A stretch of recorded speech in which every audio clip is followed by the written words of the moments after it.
Ethan Carter had built an empire from nothing, a billionaire whose name echoed through the glass towers of the financial world. As CEO of Carter Enterprises, his decisions moved markets, and his reputation for ruthless precision was unmatched. Yet, for all his wealth, his heart belonged to his 10-year-old son, Oliver, a boy with cerebral palsy whose smile could light up even Ethan's darkest days. Oliver's condition limited his mobility, tethering him to wheelchairs and constant care. And while Ethan could afford the best doctors, therapists, and caregivers, he struggled to find someone who saw his son as more than a patient. Money could buy expertise, but genuine kindness? That was a currency he couldn't command. One chilly autumn afternoon, as golden leaves swirled outside their penthouse window, Oliver looked up from his tablet, his blue eyes bright with a simple request. "Dad, can we go somewhere cozy?" Ethan, used to dining at restaurants with wait lists longer than novels, paused. Cozy wasn't his world, but one glance at Oliver's hopeful face melted his resolve. "All right, buddy," he said, ruffling his son's hair. "Let's find cozy." That decision led them to a small, family-owned diner on the city's outskirts, a place called Daisy's, where the air smelled of fresh coffee and warm pancakes. Ethan, in his tailored suit, felt out of place among the checkered tablecloths. But as he pushed Oliver's wheelchair through the door, he had no idea his life was about to change forever. Inside, Sophie Lane greeted them with a smile that felt like sunlight breaking through clouds.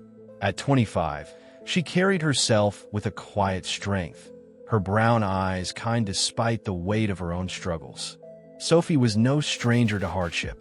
She worked double shifts at Daisy's to support her mother, Linda, who had been diagnosed with cancer 6 months earlier. Medical bills piled up faster than Sophie could earn, and she often skipped meals to ensure her mother had enough for treatments. Yet, her warmth never faltered.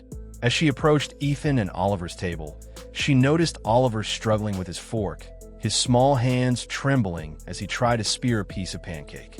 The fluffy bite fell back to the plate, and Oliver's face fell with it. Ethan, engrossed in a business call, hadn't noticed. Sophie hesitated, then knelt beside Oliver, her voice soft. "Need a hand, champ?" Oliver's eyes lit up.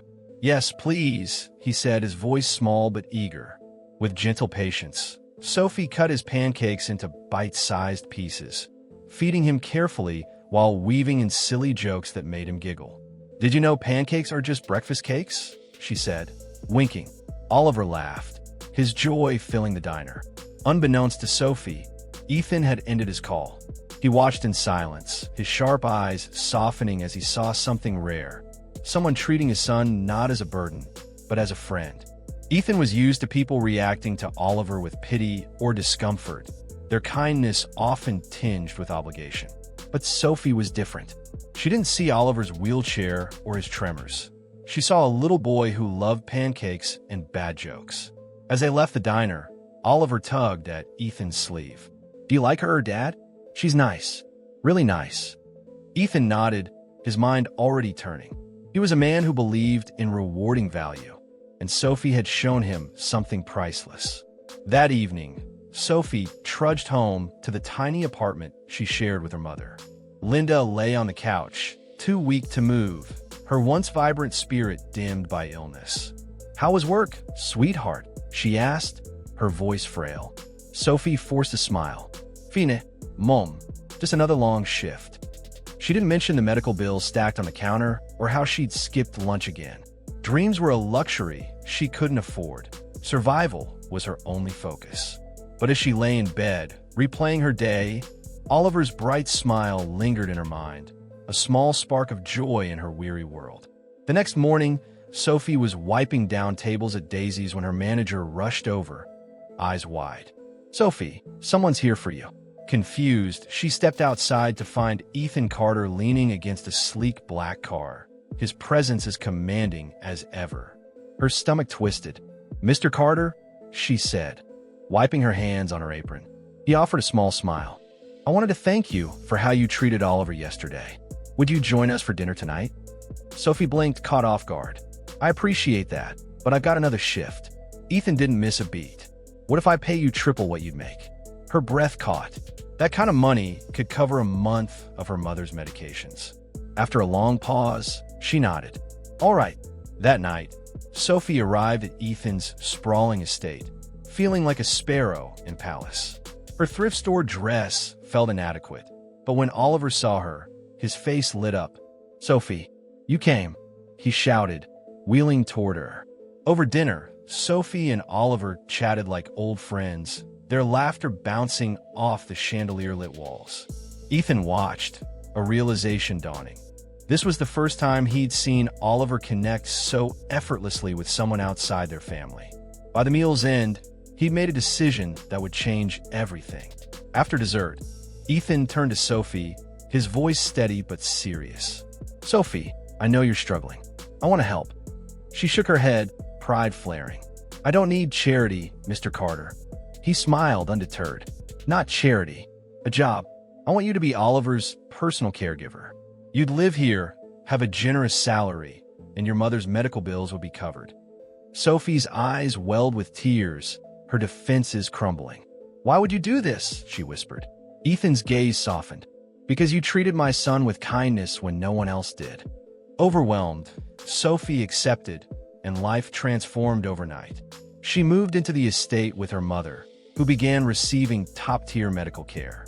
Sophie and Oliver became inseparable, their days filled with games, stories, and laughter. Ethan, watching from the sidelines, found himself drawn not just to Sophie's care for his son, but to the warmth she brought into their home, a light he hadn't realized was missing. Months passed, and the bond between Sophie, Oliver, and Ethan deepened. One sunny afternoon, as they stood in the estate's garden watching Oliver try to toss a ball, Ethan took Sophie's hand. "I don't know how I lived without you in our lives," he said, his voice low but certain. Sophie smiled, squeezing his hand. "Some things are meant to be." Years later, at their wedding, tears glistened in their eyes as Oliver, now a young man, stood to give a speech. His voice, stronger now, carried across the room.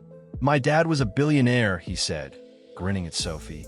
"But you, Sophie, made us rich in ways money never could."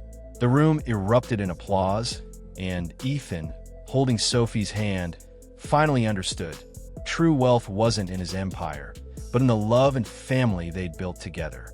As their story spread, it inspired countless others, even finding its way to a small but growing YouTube channel called MidnightTales, where it was shared as a testament to the power of kindness. Sophie and Ethan's journey became a beacon, reminding the world that sometimes a single act of compassion could rewrite a life or two. Their days were filled with new adventures, from Oliver's first steps with a walker to quiet evenings where Sophie read stories to him, her voice a soothing melody.